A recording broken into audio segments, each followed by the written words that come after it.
সুপ্রিয় দর্শক, আসসালামু আলাইকুম। আপনাদের সবাইকে স্বাগত জানাচ্ছি এখনকার আলোচনায়। আপনাদের সঙ্গে আছি আমি সিরাজুল ইসলাম। দর্শক, হরমুজ প্রণালী নিয়ে আজকে সারা বিশ্ব টানটান উত্তেজনার ভেতরে।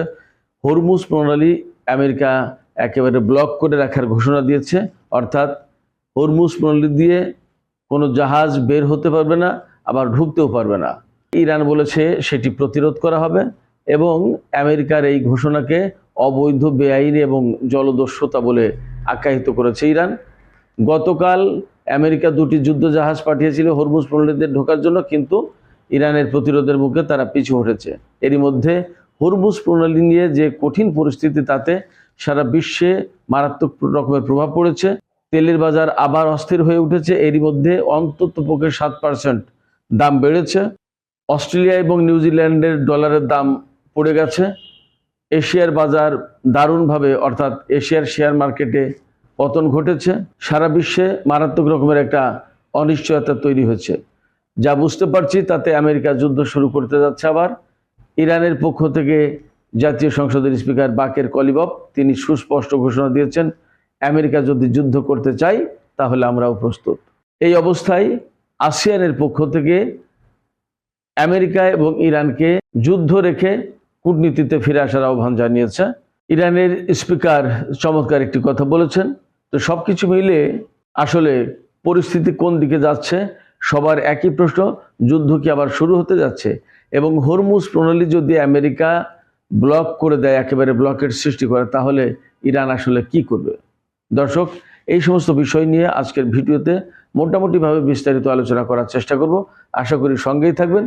আর ভিডিও ভালো লাগলে লাইক, কমেন্ট, শেয়ার করবেন এবং চ্যানেলটি সাবস্ক্রাইব করে সাথেই থাকবেন। দর্শক, চলুন মূল আলোচনায় চলে যাই। প্রথমেই যে কথা বলতে হবে সেটি হচ্ছে, পাকিস্তানে আলোচনা ভেঙে যাওয়ার পর আমেরিকার প্রেসিডেন্ট ডোনাল্ড ট্রাম্প খানিকক্ষণ চুপ ছিলেন। এরপরে তিনি চিন্তা ভাবনা করে দেখলেন যে কি করা যায় এখন। এই অবস্থায় তিনি হরমুজ প্রণালী ব্লক করার ঘোষণা দিলেন। কি বললেন? তিনি বললেন আমেরিকার সেনারা, আমেরিকার নৌবাহিনী হরমুজ প্রণালী ব্লক করবে। প্রথমে তিনি ঘোষণা দিয়েছিলেন পৃথিবীর কোনো জাহাজ, কোনো দেশের কোনো জাহাজ হরমুজ প্রণালীতে ঢুকতেও পারবে না, বেরো হতে পারবে না। সমস্ত সব জাহাজকে তারা কন্ট্রোল করবে, তারপরে টোটাল ব্লক করে দেবে হরমুজ প্রণালী। তারপরে দেখলো যে এটা তো বিপদ, অনেক দেশের জাহাজ যাবে আসবে, এমনকি তার মিত্র দেশের জাহাজ যাবে আসবে, তাহলে কি হবে? তখন বলল যে ইরানের কাছ থেকে যারা তেল কিনবে তাদের কোনো জাহাজ আসতে যেতে দেবে না, অর্থাৎ ইরান অভিমুখে বা ইরান থেকে বেরিয়ে আসছে এরকম কোনো জাহাজ আসতে যেতে দেবে না এই হরমুজ প্রণালী দিয়ে। তার মানে ইরানের বন্দরের কার্যক্রম টোটালি বন্ধ করে দেবে। এখন এইটা তো ইরানের জন্য একরকমের সংকট, কারণ হরমুজ প্রণালী দিয়ে অন্যদের জাহাজ যেতে পারবে কিন্তু ইরানের জাহাজ বা ইরানের দিকে জাহাজ যেতে পারবে না, এটা তো হয় না। তাহলে কি হবে? অতএব ইরান পরিষ্কার করে বলেছে এই হরমুজ প্রণালী আমাদের, এই হরমুজ প্রণালী আমেরিকা ব্লক করতে পারে না।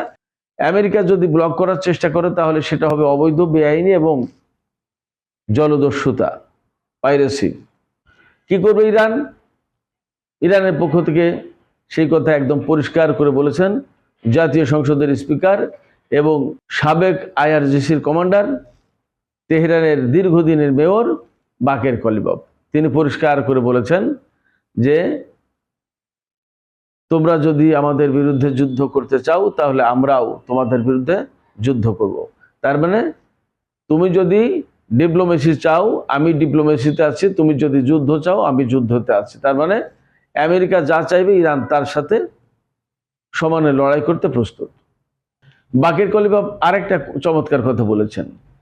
বাকের কলিবফ বলেছেন যে আমেরিকা যদি হরমুজ প্রণালী ব্লক করে তাহলে আমেরিকার নাগরিকরা জেনে রাখুক বর্তমানে তো দ্বিগুণেরও বেশি দামে তেল কিনতে হচ্ছে, গ্যাসোলিন কিনতে হচ্ছে আমেরিকায়।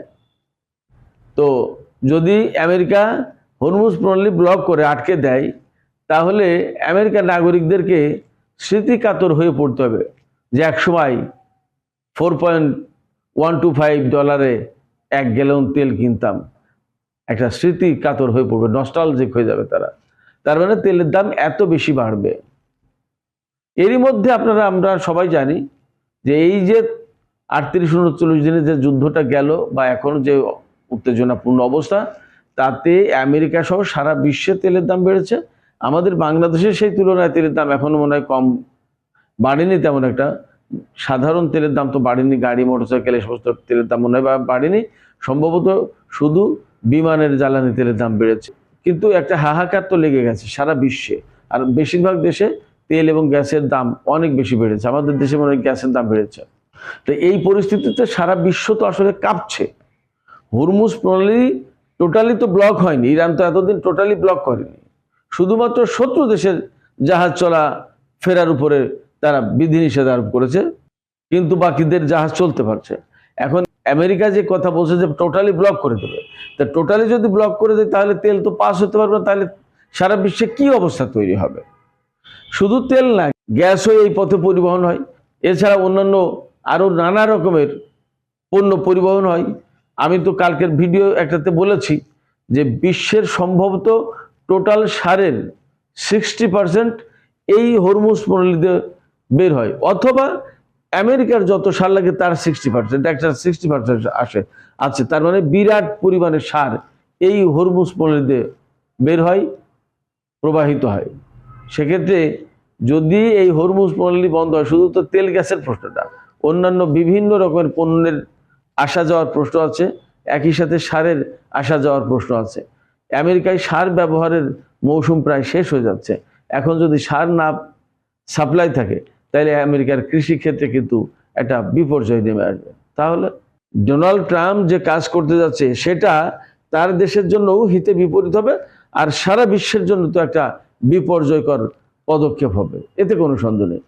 সেক্ষেত্রে আমি ব্যক্তিগতভাবে মনে করি বিশ্ব নেতা যারা আছেন তাদের সবাইকে একটা ঐক্যবদ্ধ প্ল্যাটফর্মে এসে আমেরিকার এই যে অবস্থান, এই অবস্থানের ব্যাপারে মনে হয় একটা ভূমিকা নেওয়া দরকার। এক্ষেত্রে ইরানের কাছে যে কথা বলা দরকার সে কথাও তাদেরকে বলতে হবে। তার মানে এই দ্বন্দ্ব একটা মিটমাট করার চেষ্টা করা উচিত। তবে আমি বলি যে আসলে ইরান, আমেরিকা এবং ইসরায়েলের মধ্যকার এই যে দ্বন্দ্ব, এক পক্ষে আমেরিকা এবং ইসরায়েল আর এক পক্ষে ইরান, এই দ্বন্দ্ব আসলে খুব সহজে মিটবে বলে মনে হয় না।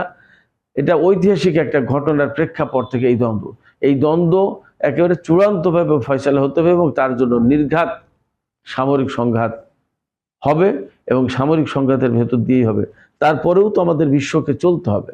আমরা যদি পারি কোনোভাবে এই সংঘাত, সামরিক সংঘাত, যুদ্ধ এড়াতে, সেটাই তো ভালো। সেই চেষ্টা তো বিশ্বের নেতারা করতেই পারেন, করা উচিত।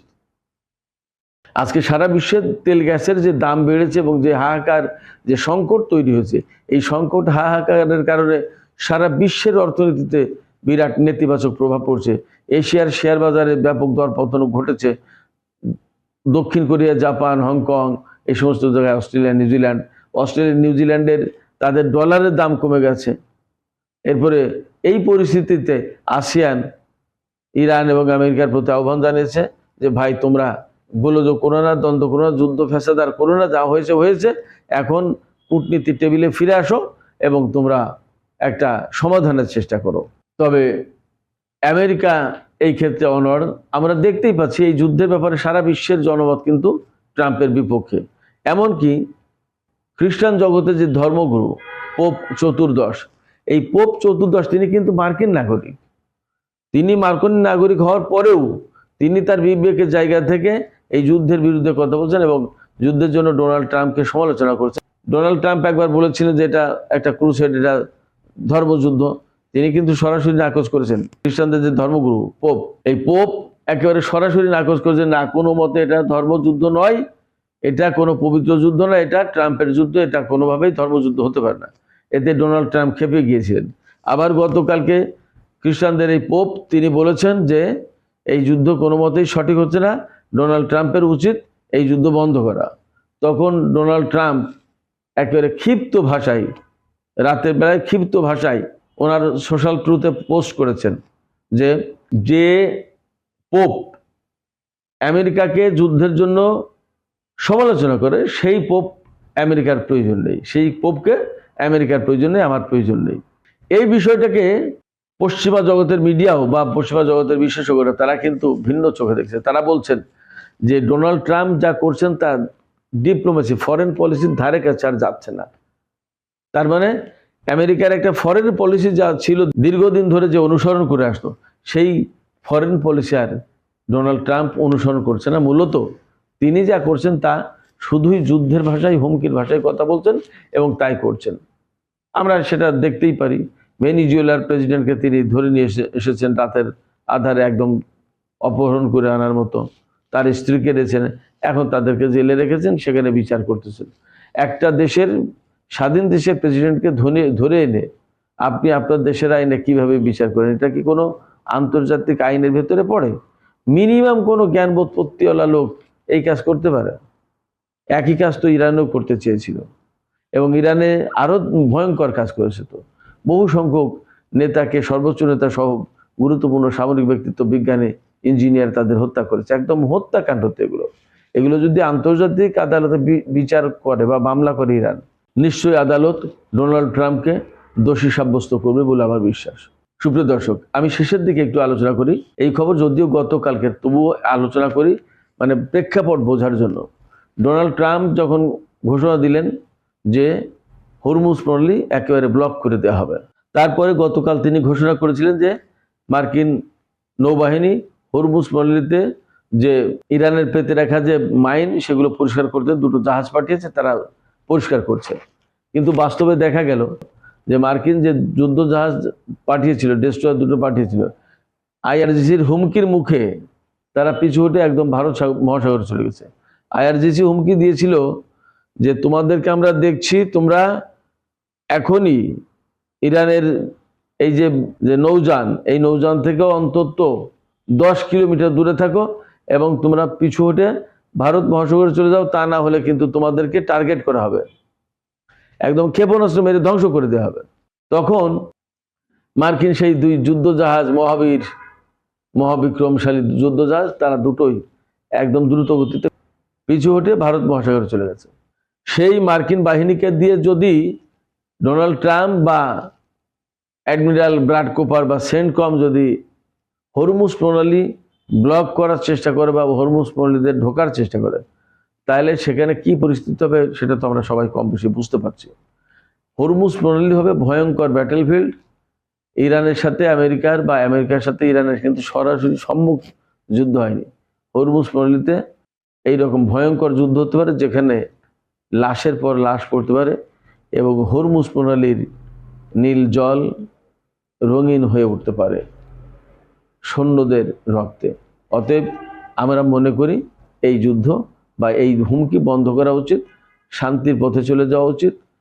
আমেরিকা যেহেতু বহু দূরের দেশ, বিশেষজ্ঞরা বলছেন আমেরিকা যেহেতু আটলান্টিকের ওপারের দেশ, তার তো মধ্যপ্রাচ্যে কোনো কাজ নেই। সেক্ষেত্রে তার নিজের ভূখণ্ডে থাকলো, মধ্যপ্রাচ্যের দেশগুলো তারা তাদের নিজেদের সমস্যার সম্ভাবনা সব নিজেদের মতো করে হ্যান্ডেল করবে, এটাই সবচেয়ে ভালো। এবং এখানে মনে হয় আমেরিকার এর ভেতরে ঢোকা উচিত হয় না, তাতে পরিস্থিতি অস্থিতিশীল হয়ে পড়ে। সুপ্রিয় দর্শক, আমি আপনাদেরকে আর একটি ছোট্ট তথ্য দিয়ে এখনকার আলোচনা শেষ করি। সেটি হচ্ছে যে ডোনাল্ড ট্রাম্পের এই ব্লকেড ঘোষণার পর, অর্থাৎ ডোনাল্ড ট্রাম্পের এই ঘোষণার অর্থাৎ হরমুজ প্রণালী বন্ধ করে দেওয়া হবে, এই ঘোষণা দেওয়ার পর তেলের বাজার অনেক বেড়ে গেছে, 7% দাম বেড়ে গেছে। যে তেলের দাম ব্যারেল প্রতি $100 নিচেই চলে এসেছিল, সেই তেলের দাম এখন আবার বেড়ে $103 চলে গেছে। যদি ব্লকেট দেয়, অর্থাৎ এই হরমুজ প্রণালী বন্ধ করে দেয়, তাহলে এই তেলের দাম আরো অনেক বেশি বেড়ে যাবে, এতদিন যা হয়নি তার চেয়েও বেশি বাড়বে। সেক্ষেত্রে অবশ্যই ডোনাল্ড ট্রাম্পকে বা মার্কিন প্রশাসনকে মাথায় নিতেই হবে, বিবেচনায় নিতেই হবে তাদের এই চাপিয়ে দেওয়া যুদ্ধের কারণে সারা বিশ্বের পরিস্থিতি কি হচ্ছে এবং অর্থনীতি কোথায় যাচ্ছে। যে সংকট তৈরি হয়েছে, সেই সংকট মোকাবেলা কিন্তু সহজ হবে না। অতএব তাদেরই উচিত এই যুদ্ধ খেলা থেকে বেরিয়ে এসে শান্তি প্রতিষ্ঠার উদ্যোগ নেওয়া। সুপ্রিয় দর্শক, আপনাদের কি মনে হয় আমেরিকা এই হরমুজ প্রণালী সত্যিকার অর্থেই বন্ধ করে দিতে পারবে এবং সারা বিশ্বের যে চাপ রয়েছে আমেরিকার উপরে, সেই চাপের কাছে তারা নতি স্বীকার করে এই হরমুজ প্রণালী ব্লকেট করা অর্থাৎ বন্ধ করে দেওয়া বন্ধ করবে মনে হয়? আপনাদের মতামত কমেন্টে জানাতে পারেন। আর ভিডিও ভালো লাগলে লাইক, কমেন্ট, শেয়ার করবেন এবং চ্যানেলটি সাবস্ক্রাইব করে সাথেই থাকবেন।